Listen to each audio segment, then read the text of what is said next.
कटार news agency के मुताबिक बुधवार तड़के कतरी सुरक्षा बलों ने ईरान की इस्लामिक रिवॉल्यूशनरी गार्ड कॉर्प्स से जुड़े एक कथित नेटवर्क के कुछ लोगों को गिरफ्तार किया है। रिपोर्ट में कहा गया है कि 7 संदिग्धों को कतर के अहम सैन्य ढांचों से जुड़ी जानकारी इकट्ठा करने के लिए जासूसी मिशन पर लगाया गया था। इसके अलावा 3 अन्य लोगों को ड्रोन इस्तेमाल करने की ट्रेनिंग दी गई थी।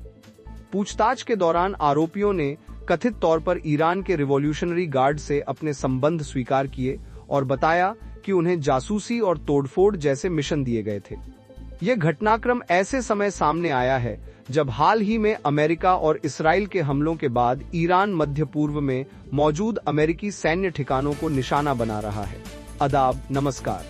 मैं अनीस अंसार और आप देख रहे हैं ग्लोबल आवाज, जहां मिलती हैं देश विदेश की बड़ी खबरें कम समय में ज्यादा जानकारी।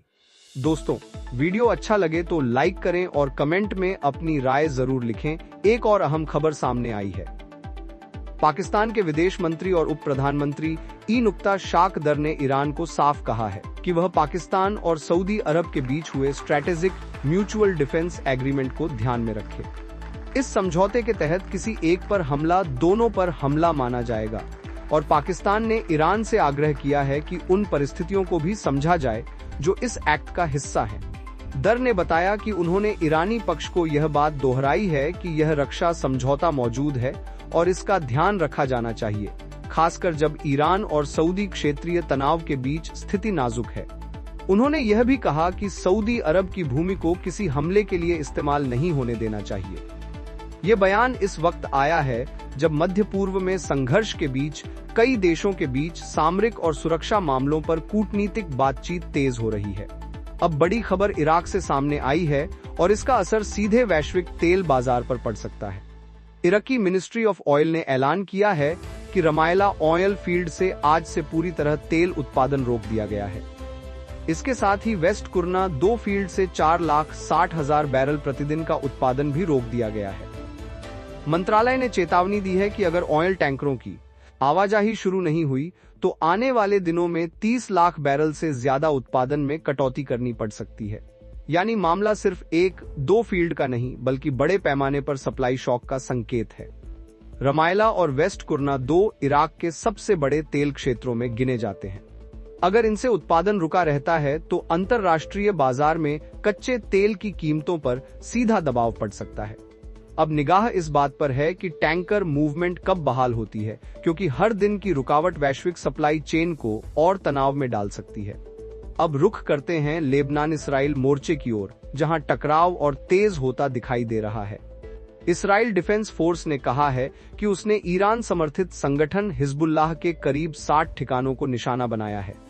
आईडीएफ के बयान के मुताबिक इन ठिकानों में हथियारों के गोदाम, कमांड सेंटर, मिसाइल लॉन्चर और अन्य सैन्य ढांचा शामिल था। उधर हिजबुल्लाह ने भी जवाबी कार्रवाई का दावा किया है। संगठन का कहना है कि उसने स्थानीय समयानुसार रात करीब 8 बजे उत्तरी इसराइल में हैफा नौसैनिक अड्डे को निशाना बनाया। इसराइली सेना के मुताबिक कई मिसाइलें दागी गईं, जिनमें से ज्यादातर को हवा में ही मार गिराया गया। इन घटनाओं के कुछ घंटों बाद लेबनान की राजधानी बेरूत में एक जोरदार धमाका सुना गया। यह सब ऐसे समय हो रहा है जब शनिवार को अमेरिका और इसराइल ने ईरान पर हमला किया था और उसके बाद से पूरे मध्य पूर्व में तनाव लगातार बढ़ता जा रहा है। अब रुख करते हैं उस समुद्री रास्ते की ओर जिस पर पूरी दुनिया की नजर टिकी हुई है। अमेरिका के राष्ट्रपति डोनाल्ड ट्रंप ने कहा है कि जरूरत पड़ने पर अमेरिकी नौसेना होर्मुज स्ट्रेट से गुजरने वाले तेल टैंकरों को सुरक्षा देगी। स्ट्रेट ऑफ हॉर्मज पर्शियन गल्फ और ओमान की खाड़ी के बीच स्थित वह समुद्री रास्ता है जो दुनिया की ऊर्जा सप्लाई के लिए बेहद अहम माना जाता है। लेकिन अमेरिका, इसराइल और ईरान के बीच जारी टकराव के बाद इस रास्ते से गुजरने वाले जहाजों का यातायात लगभग ठप हो गया है। अनुमान के मुताबिक हर दिन करीब 2 करोड़ बैरल तेल इसी रास्ते से दुनिया के अलग अलग देशों तक पहुंचता है।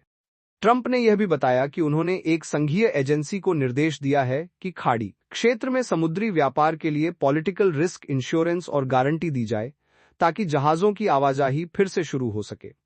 यानी साफ है, अगर होर्मुज स्ट्रेट में रुकावट लंबी चली तो उसका असर सिर्फ मध्य पूर्व नहीं बल्कि पूरी दुनिया के तेल बाजार पर पड़ सकता है।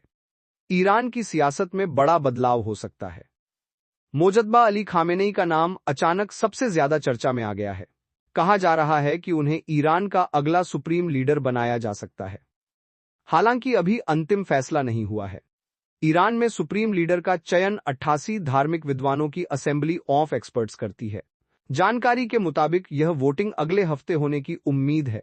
यानी मोजद्दा खामेनेई को लेकर अटकलें तेज हैं, लेकिन आखिरी फैसला अभी बाकी है। अगर आपको हमारा काम अच्छा लगा हो तो चैनल को सब्सक्राइब करें और बेल आइकन दबाना न भूलें, ताकि हर सच्ची खबर सबसे पहले आप तक पहुंचे। खुश रहिए, अपना ख्याल रखिए। जय हिंद।